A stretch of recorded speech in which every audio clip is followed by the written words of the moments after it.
Hello and welcome to Education World. As we're aware, the protest called for by Corporate Janata Party in Delhi seeking accountability for the conduct of competitive exams and paper leaks has been called off following a series of meetings with Union Ministers J.P. Nadda and Jitendra Singh.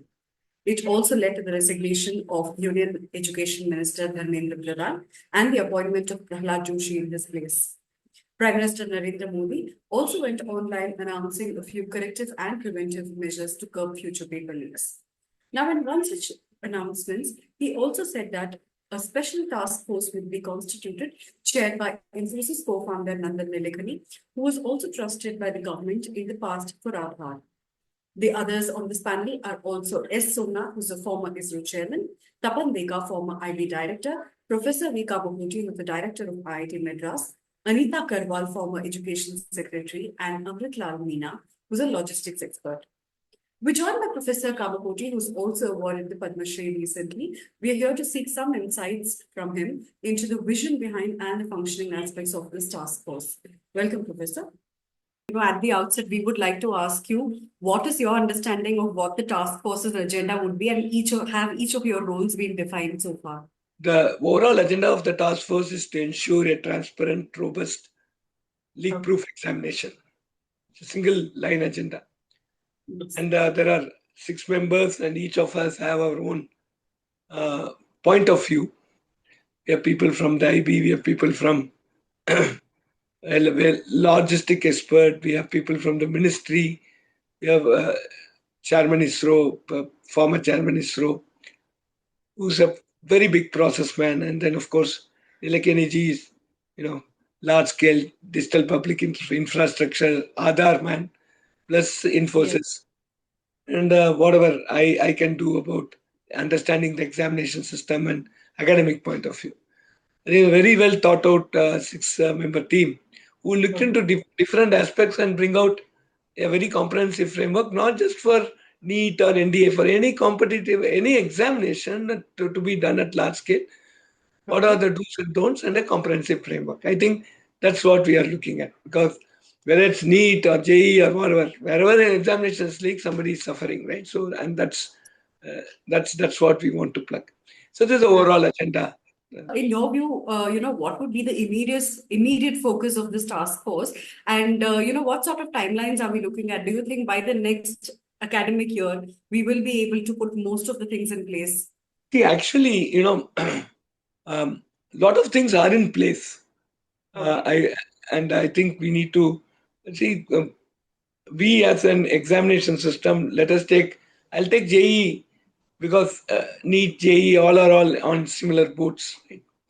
Look at JEE from paper and pen. In my times too, we went to optical response sheets. Then we moved on to optical response sheet itself, reading it through an optical scanner versus image scanner, and then finally we have now moved on to computer-based test, right? So, and a lot of reforms in terms of using biometry, using encryption for passwords, encryption for question papers. So many things are put in place, and so we have the technology, I think, and we have conducted multiple examinations blemishless, not even a single leak has happened.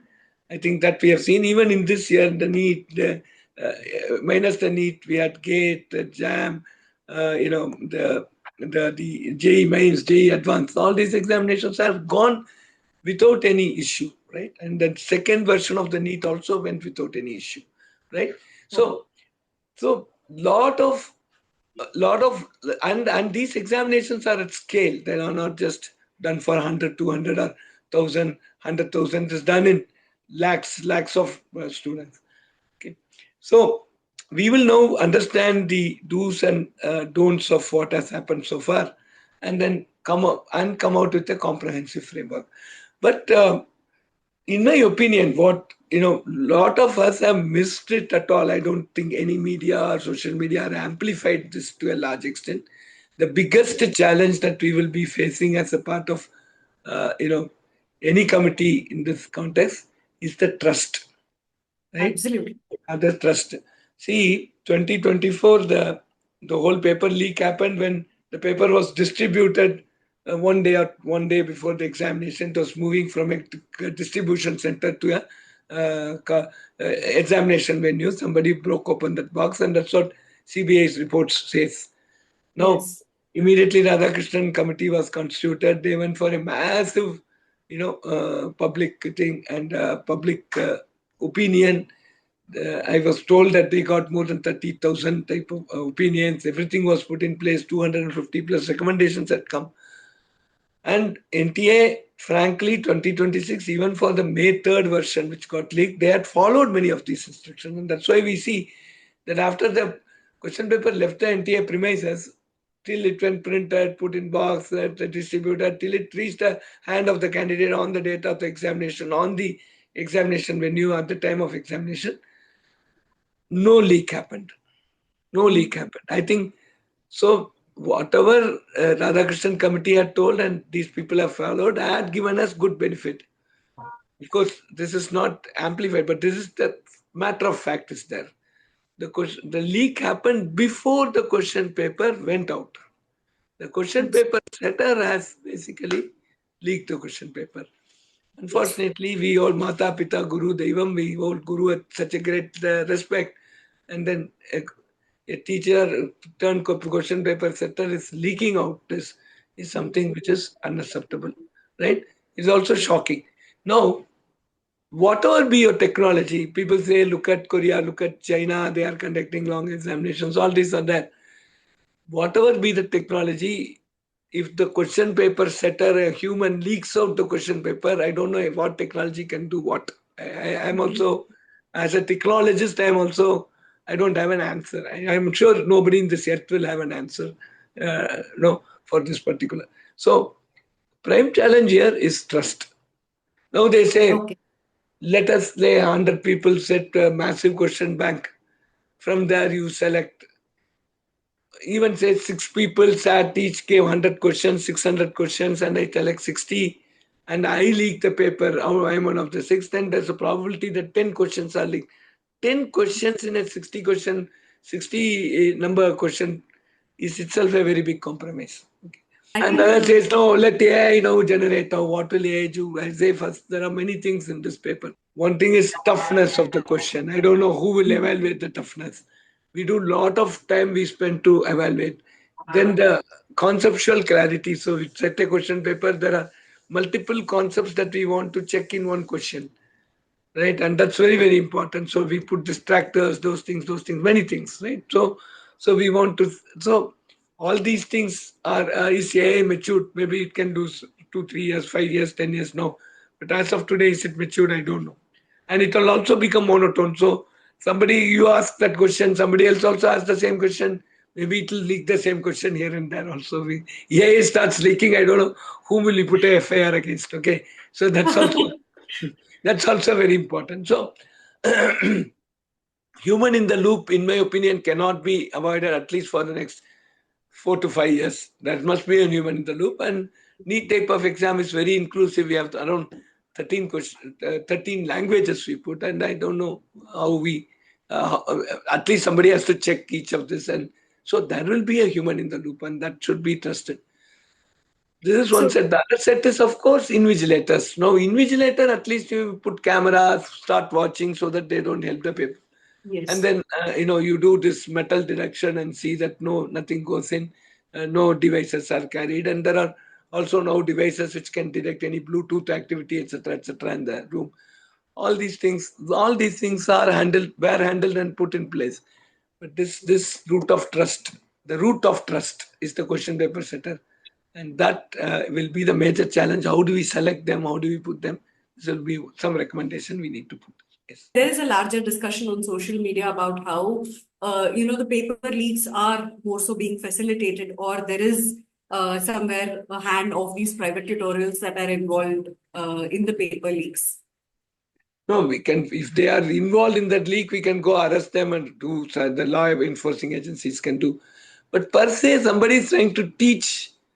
I don't know how we can go and say, don't teach, right? So this is, I don't know how this can be possible. And if you go and curb somebody, then there'll be something else. It will actually start. Somebody calls some 10 children or 100 children to come and to a a particular thing and they teach, say, physics, chemistry, mathematics. How do we stop it is a bigger question, right? So that's one thing. But however, the point is, see the field is green. There are cattle which will come and graze. It is up to us to put a good fence, right? And in Yes. this 100, I'm sure in Bharat with 150 crore population, we can find some 50 good biology teachers, maths teacher, chemistry teacher, physics teachers. I'm sure you will find it. The point is we need to be careful. That's the thing, right? Curbing the tutorial, this thing are all, uh, uh, are all maybe a wish list, but then how do we do it? How do we implement it? These are all different questions. And if somebody comes and asks me, or ask, they go to court and say, I am trying to teach good science to students. Why do you stop me? Right? Then I don't know what would be an answer to that. So these are all Yeah. some It's a tricky important points. situation. It's a very large social discussion, I think. So you've been mentioning IIT JEE and how the examinations have improved over the year. So do you think even there has to be multiple sessions like we have in IIT JEE? Is that one of the ways to address this issue? Yeah, so the thing is, why do we need to go to multiple session? Because then it can become computer-based test, and the chance of question paper leak in a CBT is much lesser Okay. because of the print. It's not need to be printed. It can be under the host institution which is conducting, and on the day only we go and plug it and give it to all the people. So the chances of a the question paper leak in a CBT is, of course, CBT also has its own challenge. I can't go more than 300,000 per session. There were some, somewhere 4 years before, some 10 students were caught because next to room somebody put a computer and they were helping these people, Oh, right? And that got curbed now. So a lot of reforms I have in CBT to see that no, that those type of frauds are avoided. So those are all uncontrollable in some sense. But okay. even in the case that we go to CBT, the main challenge is I have to set 11 question papers at least, because each session can be three, then I may need something like eight to nine sessions and keep some two, 3 sessions as buffer. So we'll need some 11 sessions. That means I need 11 question papers into 13 languages. So the number of people involved will be much higher, right? And so now again the problem amplifies on the other end, right? I need to have more and more trusted question paper setters, right? And Yes. if you make it large number, then even if one or two are compromised, then the examination gets compromised. But nevertheless, the way to solve this is maybe now today, as on date, I have 3 lakh, but probably within the next 3-4 months, if you can make it double it, say 8 lakh, make more private government people install more and more computer centers where there'll be a lot of computers available and people can start doing this exam.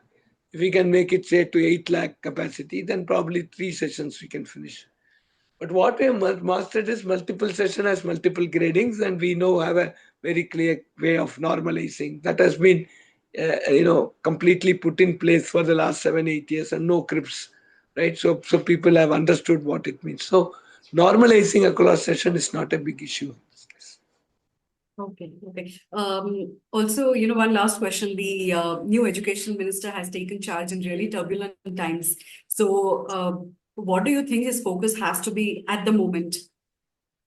The focus is now basically on the from the examination point of view to see that the next set of examinations we are well prepared, and all the people involved are well prepared. Everybody understands their very clear role and also assign some accountability, right? And see that the next set of examinations that are going to succeed now from now on, that are executed blemishlessly. That's going to be the biggest challenge, because that's what everybody is looking at the Ministry of Education. Now I think Ministry of Education, now very temporarily we may call it as Ministry of Testing actually, because everything is talked about Ministry of Examination, because we are now everything is centered around examination and evaluation. Absolutely. All right. So this brings us to the end of the interview. Thank you so much for taking time out for Thank us. you.